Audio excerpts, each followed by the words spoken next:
Hello everyone, welcome to SS study point. आज हम लोग परिसंचरण तंत्र के बारे में पढ़ेंगे। परिसंचरण सर्कुलेटरी सिस्टम। परिसंचरण तंत्र जो हमारा होता है, इसका मुख्य अंग हमारा हृदय होता है। हम लोग पहले हृदय के विषय में जानते हैं, उसके बाद परिसंचरण तंत्र के बारे में अध्ययन करेंगे। हमारा जो हृदय होता है, हृदय इसका भार, हृदय का भार लगभग 300 ग्राम होता है। कितना होता है? 300 ग्राम। हृदय का भार हमारे 300 ग्राम होता है। और जो हमारा परिसंचरण तंत्र है, इसकी खोज किया था, परिसंचरण तंत्र की खोज विलियम हार्वे ने किया था। किसने किया था? हार्वे ने 1628 ईस्वी में। 1628 ईस्वी में विलियम हार्वे ने परिसंचरण तंत्र की खोज की थी और इसको परिसंचरण तंत्र का इनको क्या माना जाता है? जनक माना जाता है। परिसंचरण तंत्र का जनक भी विलियम हार्वे को माना जाता है।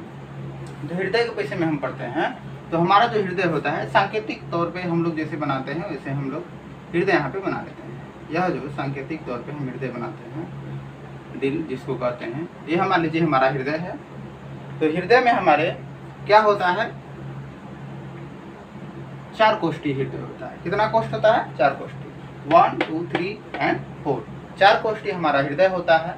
जो ऊपर वाला भाग होता है, उसको हम, ऊपर वाले भाग को हम क्या बोलते हैं?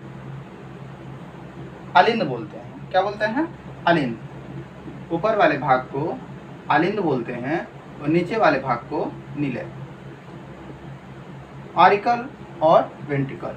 इसको ऑरिकल बोलते हैं, उसको वेंट्रिकल इंग्लिश नेम है इसका। जो हमारा ऑरिकल होता है, ऊपर वाला भाग, यह हमारा दायां साइड है। यहाँ पे दायां अलिंद होता है और यह हमारा बायां अलिंद, यानी ऊपर की तरफ हमारा क्या स्थित होता है? अलिंद स्थित होता है। और नीचे की तरफ क्या स्थित होता है? निलय। और यहाँ दायां निलय और बायां निलय। इस प्रकार हमारा हृदय क्या होता है?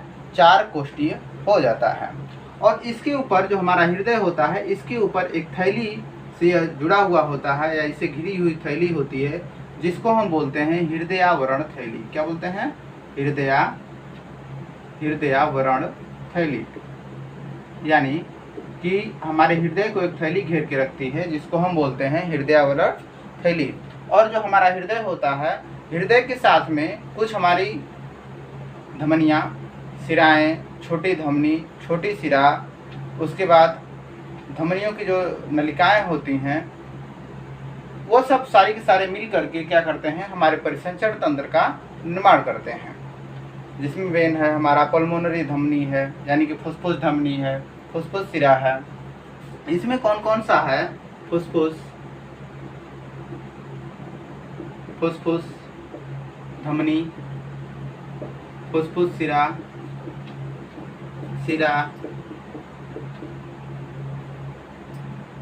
धमनी, छोटी धमनी,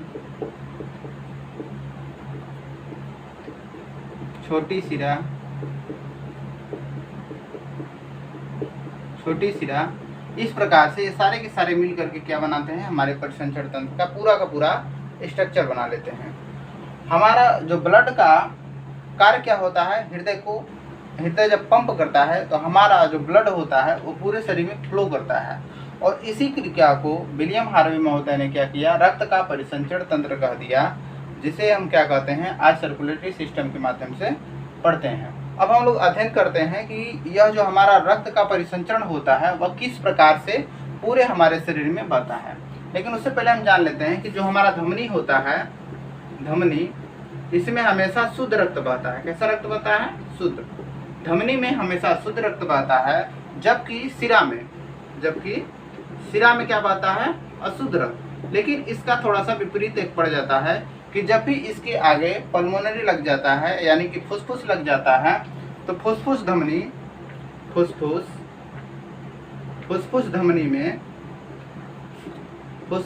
में क्या बहता है? फुसफुस धमनी में अशुद्ध रक्त बहता है। कैसा रक्त बहता है? अशुद्ध रक्त बहता है। ठीक है। जबकि फुसफुस सिरा में क्या बहता है? फुसफुस सिरा में शुद्ध रक्त बहता है। कैसा रक्त? शुद्ध रक्त बहता है। ठीक है, अब हम लोग देखते हैं कि यह परिसंचरण तंत्र कहाँ से और कैसे प्रारंभ होकर के पूरे के पूरे शरीर में फैल जाता है। ठीक है, तो परिसंचरण तंत्र के बारे में अब हम लोग पढ़ेंगे। इसमें हमने पढ़ा क्या कि परिसंचरण तंत्र की खोज किसने किया था? विलियम हार्वे ने किया था। 1628 ईस्वी में किया था। विलियम हार्वे को परिसंचरण तंत्र का जनक माना जाता है। इसमें मुख्य अंग क्या होता है? हमारा हृदय होता है, जिसका भार लगभग 300 ग्राम का होता है। और हृदय कैसा होता है? इस मुट्ठी जैसा होता है, मुट्ठी जैसा लगभग होता है, छोटा सा हृदय होता है और हल्का गुलाबी रंग का होता है। कैसा होता है? हृदय हल्का गुलाबी रंग का होता है, हल्का गुलाबी कलर का होता है, गुलाबी रंग का होता है और मुट्ठी के आकार का होता है। जैसे आप मुट्ठी बांधते हैं उसी प्रकार का होता है, मुट्ठी के आकार का। अब हम लोग पढ़ते हैं परिसंचरण तंत्र क्या होता है। तो परिसंचरण तंत्र बड़ा बना लेते हैं, थोड़ा सा पढ़ने में आसानी है। अब इसको हम 4 कोष्ठ में विभाजित कर देते हैं। ये हमारा हृदय कैसा होता है? 4 कोष्ठीय होता है। तो इसको 4 कोष्ठ में हम डिवाइड कर लिए। ये हमारा हो गया 4 कोष्ठ। अब यहाँ पे क्या हमारा है? ऊपर आलिंद है, आलिंद है। और इसके बीच में हम देखते हैं कि जो हमारा यह बायां आलिंद है और क्या है? बायां निलय, इसके बीच में एक वाल्व होता है, ट्राइकस्पिड वाल्व, त्रिवलनी कपाट के नाम से जिसको जानते हैं। किसके नाम से? त्रिवलनी कपाट। और यह हमारा जो दायां आलिंद होता है और दायां निलय होता है, इसके बीच में क्या होता है? द्विवलनी कपाट होता है। क्या होता है? द्विवलनी कपाट। ठीक है, और यहाँ जो हमारा होता है दायां निलय, दायां निलय, दायां निलय के साथ क्या जुड़ता है? हमारे शरीर में धमनी जुड़ती है, यानी यहाँ से धमनी निकलती है, महाधमनी जिसको बोलते हैं, महाधमनी। महाधमनियों के माध्यम से फिर छोटी धमनियाँ जो हैं धमनी में डिवाइड होता है, धमनी से डिवाइड होकर छोटी धमनियों में बदल जाता है। और यहाँ से क्या निकलता है? क्या निकलता है? यहाँ से हमारा निकलता है, यानी यह भाग क्या है? इसका नाम, यह दायां निलय है, यहाँ हमारा होगा बायां निलय। क्या होगा? बायां निलय।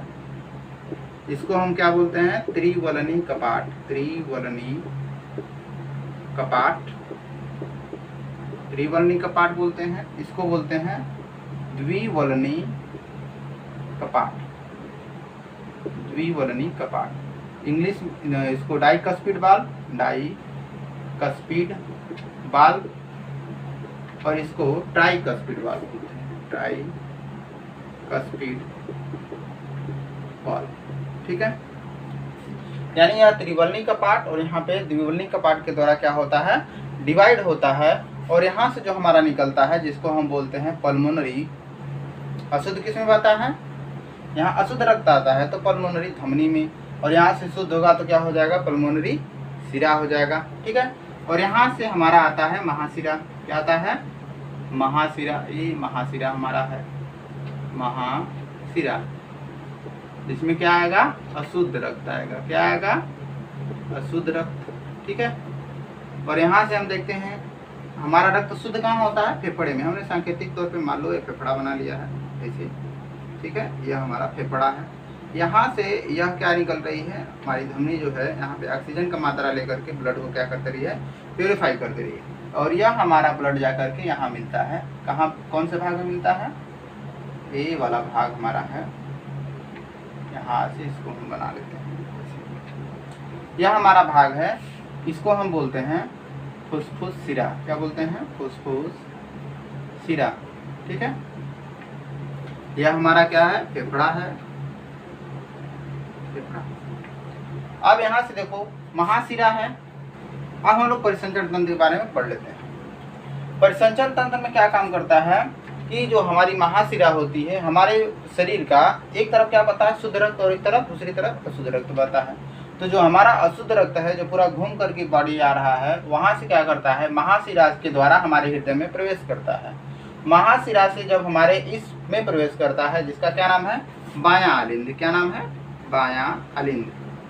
ठीक है, जब बाएं आलिंद में प्रवेश करता है तो यह जो हमारा है लेफ्ट आरिकल, लेफ्ट आरिकल में से प्रवेश करता है, तो यहाँ से हृदय आता है हमारे त्रिवलनी कपाट में। किसमें आता है, त्रिवल्नी कपाट में।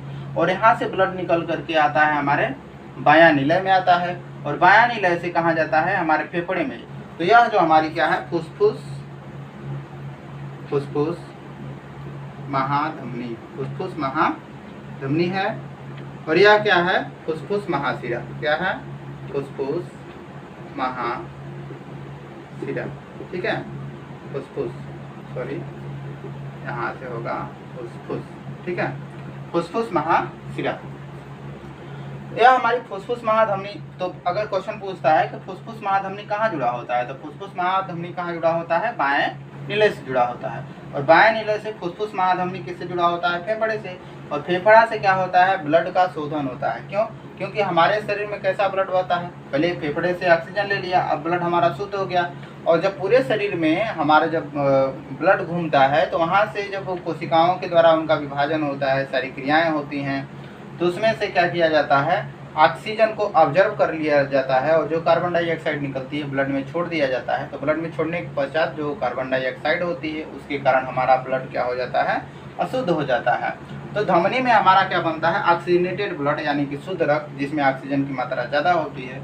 और सिरा में क्या बनता है, डीऑक्सीजनेटेड ब्लड। इसका मतलब क्या है, उसमें कार्बन डाइऑक्साइड की मात्रा ब्लड में ज़्यादा होती है, जिसे हम अशुद्ध रक्त की श्रेणी में रखते हैं। तो यह हमारा जो फुसफुस महाधमनी है, यहाँ फेफड़ा में जाता है। फेफड़ा हमारा क्या करता है, ऑक्सीजन को ग्रहण करता है। फेफड़े के बारे में भी हम पढ़ेंगे आगे। तो फेफड़ा में जो हमारी वायु कोष होते हैं उसमें ऑक्सीजन भरा हुआ होता है, उन वायु कोषों के माध्यम से हमारी धमनियाँ उससे जुड़ी होती हैं। वायु कोषों से ऑक्सीजन लेकर के जब ब्लड में ऑक्सीजन की मात्रा बढ़ जाती है, और फेफड़ा क्या करता है, उसमें से कार्बन डाइऑक्साइड को ग्रहण कर लेता है। जब कार्बन डाइऑक्साइड को फेफड़ा ग्रहण कर लेता है, वही हम श्वसन के द्वारा बाहर निकाल देते हैं। और जब ऑक्सीजन की मात्रा इस ब्लड में बढ़ जाती है तो वह हमारे कहाँ जुड़ जाता है, फुसफुस महाशिरा फेफड़े जुड़ा होता है। फुसफुस महाधमनी फेफड़े जुड़ी होती है बाएं निलय से। तो फेफड़ा से जुड़ करके जो फुसफुस महाशिरा होता है, इसमें कैसा रक्त बहने लगा, शुद्ध रक्त। कैसा रक्त आ गया, यहाँ पर शुद्ध रक्त आ गया। और यहाँ पे कैसा रक्त था, अशुद्ध। अब शुद्ध कौन किया, फेफड़ा। कौन शुद्ध किया, फेफड़ा। तो यहाँ से अब शुद्ध रक्त आ गया। और यह जो शुद्ध रक्त है आपका कहाँ आके मिलता है, यहाँ पे फुसफुस, यहाँ पे है हमारा फुसफुस शिरा। कहाँ आके मिलता है, दायां निलय में। क्या हम कहाँ मिलता है, दायां निलय। ठीक है, जब दायां निलय में मिलता है तो यह जो हमारा दायां निलय है, यहाँ से हमारा ब्लड कौन लेके आ रहा है, फुसफुस महाशिरा। और यहाँ से जब ब्लड आता है हमारे दाएं आलिंद में, तो हमारा दायां आलिंद के बाद कहाँ पहुँचेगा, दाएं निलय में। और दायां आलिंद और दाएं निलय के बीच में क्या है, द्विवल्नी कपाट है। जिस प्रकार से वाल्व लगा होता है हवा जाने के लिए, उसी प्रकार इस हृदय में भी कपाट लगे हुए हैं जो ब्लड की मात्रा को नियंत्रित करते हैं कि कितनी मात्रा में हमको ब्लड धमनी में देना है और कहाँ से पहुँचाना है। तो यहाँ से ब्लड आता है इस द्विवल्नी कपाट के माध्यम से होते हुए। कभी कभी क्वेश्चन पूछ देता है कि द्विवल्नी कपाट कहाँ है, तो द्विवल्नी कपाट कहाँ है, दायां आलिंद और दायां निलय के बीच में। और जब कभी पूछे कि त्रिवल्नी कपाट कहाँ है, तो बायां आलिंद और बायां निलय के बीच में। ऐसा कंपटीशन में पूछता है। तो यहाँ से अब हम देखते हैं कि यह जो हमारा द्विवल्नी कपाट है, क्या है, द्विवल्नी कपाट। डाइकस्पिड वाल्व से होते हुए ब्लड हमारा आ गया महाधमनी में, और महाधमनी में फिर धमनी में, फिर ऐसे करके हमारे पूरे शरीर में क्या होता है, ब्लड फैल जाता है। ठीक है, तो हमारा क्या हुआ, यह हमारा हो गया परिसंचरण तंत्र। यानी परिसंचरण तंत्र कहाँ से प्रारंभ हुआ, पूरा हृदय से प्रारंभ होता है, जो कि हृदय में हमारे का पूरे शरीर में अशुद्ध रक्त आ गया महाशिरा से। अशुद्ध रक्त को शुद्ध कौन करता है, शुद्ध रक्त करने का काम करता है। यहाँ से द्विवल्नी कपाट आया, द्विवल्नी कपाट से होकर के हमारे बाएं निलय में आ गया। बाएं निलय से फुसफुस महाधमनी में अशुद्ध रक्त बहता है, तो यहाँ से फुसफुस महाधमनी में शुद्ध रक्त आ गया।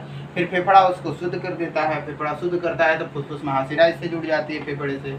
इस फुसफुस महाशिरे से होते हुए फुसफुस महाशिरा कहाँ जाके जुड़ता है, दाएं आलिंद में जुड़ता है। यह दाएं आलिंद से ब्लड हमारा कहाँ आता है, द्विवल्नी कपाट से होते हुए दाएं निलय में आता है। दाएं निलय में क्या जुड़ा होता है, महाधमनी जुड़ी हुई होती है।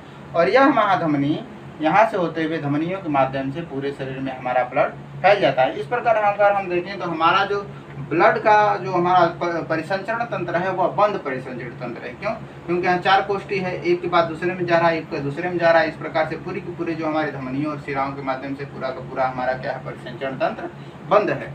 तो हमारा परिसंचरण तंत्र कैसा है, बंद परिसंचरण तंत्र है। कैसा परिसंचरण तंत्र है, बंद परिसंचरण तंत्र। जो मानव का परिसंचरण तंत्र है वो कैसा परिसंचरण तंत्र है, एक बंद परिसंचरण तंत्र है। ठीक है, बंद परिसंचरण के साथ साथ दोहरा रक्त परिसंचरण तंत्र भी है। यानी कि डबल सर्कुलेटरी सिस्टम भी है। दोहरा क्यों है? क्योंकि एक बार यहाँ से देखो, यहाँ से जब अशुद्ध आया है फिर गया, फिर यहाँ से आया फिर शुद्ध हुआ, फिर शरीर में गया, पूरे शरीर से फिर अशुद्ध होगा, फिर महाशिरा से आएगा, और इस प्रकार से होते हुए पूरा यह संरचनाएं चलती रहती हैं, जिसको बंद और दोहरा रक्त परिसंचरण भी कहते हैं। क्या बोलते हैं? दोहरा रक्त परिसंचरण, दोहरा रक्त परिसंचरण कहते हैं। ठीक है, दोहरा रक्त परिसंचरण। तो हमारा जो मानव का सर्कुलेटरी सिस्टम है यानी परिसंचरण तंत्र है, वह बंद परिसंचरण तंत्र है। और कैसा परिसंचरण तंत्र है? दोहरा परिसंचरण तंत्र है। इसके अतिरिक्त एक होती है कोरोनरी धमनी, कोरोनरी धमनी। क्या होती है? कोरोनरी धमनी। जो हमारी यह कोरोनरी धमनी होती है, कोरोनरी धमनी, जो हमारी कोरोनरी धमनी होती है, उसका क्या कार्य होता है? यह जो हमारे जब रक्त का हृदय जब पूरे धमनियों से होकर के, छोटी धमनियों से होकर के पहुंचता है, तो कोरोनरी धमनी के माध्यम से जो हमारे हृदय के पास होती है, वो हृदय के मसल्स में ब्लड को क्या करता है? पंप करता है।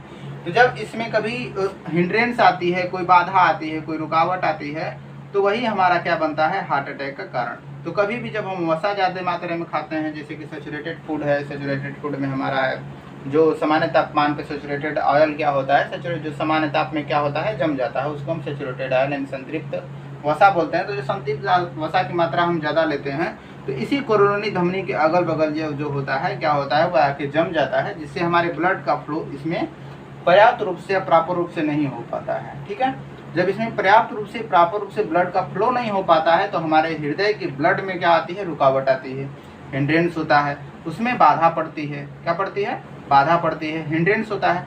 जब यह हिंड्रेंस होता है, तब जब हिंड्रेंस होने के पश्चात क्या हो रहा है? हिंड्रेंस होगा तो हमारे हृदय में क्या आता है? अटैक आता है। हृदय को हम कार्डियल भी बोलते हैं, तो इसको बोलते हैं कार्डियल अटैक या हार्ट अटैक के नाम से जानते हैं। किसके नाम से? तो हार्ट अटैक। कभी भी हार्ट अटैक आता है तो उसका रीजन क्या होता है? हाई ब्लड प्रेशर, यानी कि बीपी की मात्रा बढ़ जाती है। तो यहाँ पे हार्ट अटैक आ गया। जब हार्ट अटैक कैसे आ गया भाई? इसमें पूरा से ब्लड फ्लो हो नहीं रहा है, क्योंकि इसमें क्या है? सैचुरेटेड फैट जमा हो गया है। तो जब हृदय पंप करता है, पूरी तरह से फ्लो नहीं हो पाता है, तो हृदय पे क्या पड़ता है? जोर पड़ता है। जब जोर पड़ेगा तो क्या स्थिति बन जाती है? हार्ट अटैक की समस्या बन जाती है। ठीक है, तो अब हमारा पढ़ेंगे कि जो डायस्टोल और सिस्टोल क्या होता है, यानी कि बीपी किस तरह से बढ़ती है। ठीक है, लेकिन उससे पहले हम पढ़ लेते हैं, जैसे कुछ जीव हैं जिनका हृदय क्या है? 2 कोष्ठीय 3 कोष्ठीय, यानी कि जिनके बीच में खुला रक्त परिसंचरण होता है, जिसमें कभी भी समझ लीजिए कि जिसके मध्य में क्या होता है? 2 जिनका कोष्ठीय हृदय होता है, उनका हमेशा ही खुला रक्त परिसंचरण होगा। जिसका 4 कोष्ठीय होगा, बंद रक्त परिसंचरण तंत्र होगा। और जिसका 3 है, 3 रेयर केस में है, कुछ जैसे कि एम्फीबियन, उभयचर जितने भी हैं उनका 3 है। रेप्टाइल्स हैं, जो कि रेप्टाइल्स यानी सरीसृप हैं, उसमें क्या है? सभी के सभी में क्या है? 3 कोष्ठीय हृदय पाए जाते हैं रेप्टाइल्स में। तो जब 3 कोष्ठीय हृदय पाए जाते हैं, उनमें अर्ध खुला रक्त परिसंचरण तंत्र होता है, यानी कि इनकम्प्लीट डबल सर्कुलेशनरी सिस्टम होता है। अर्ध खुला रक्त परिसंचरण, पूरी तरह से पूर्ण रक्त परिसंचरण नहीं होता है, अर्ध होता है। ठीक है, तो जिसमें 3 कोष्ठीय हृदय होंगे उनका अर्ध खुला रक्त परिसंचरण होगा, जिसमें 4 कोष्ठीय होंगे पूरा बंद रक्त परिसंचरण तंत्र होगा, और जिसमें क्या होगा? आपका 2 कोष्ठीय हृदय होगा, उनका क्या होगा? खुला रक्त परिसंचरण तंत्र होगा। पूछा है जी, उनके हम नाम पढ़ लेते हैं कि कौन कौन से हैं जिनको हम जानते हैं कि इनके अंदर खुला रक्त परिसंचरण होता है और उनके मध्य में क्या होता है? हृदय के बारे में हम लोगों ने पढ़ा। हृदय कैसा होता है? मुट्ठी के आकार का होता है, हल्का गुलाबी रंग का, जिसका वजन कितना होता है? 300 ग्राम होता है। तो अब हम पढ़ेंगे, जैसे मछली है, उसमें क्या होता है? एक तरफा परिसंचरण तंत्र होता है। फिश यानी मछली में एक तरफा रक्त परिसंचरण होता है। मछली के अंदर एक तरफा रक्त परिसंचरण होता है, यानी खुला रक्त परिसंचरण तंत्र होता है, एक तरफा, क्योंकि इसमें 2 चैम्बर होते हैं। कितने चैम्बर? 2 चैम्बर होते हैं, यानी कि 2 कोष्ठ होते हैं। हृदय के कितने कोष्ठ होते हैं? 2। तो मछली में जब हृदय के 2 कोष्ठ होते हैं, तो इनका रक्त परिसंचरण कैसे हो गया? खुला हो गया, यानी कि ओपन, पूरा का पूरा एक तरफा हो गया। जितने भी एम्फीबियन हैं, यानी कि उभयचर जीव हैं, क्या हैं? उभयचर जीव।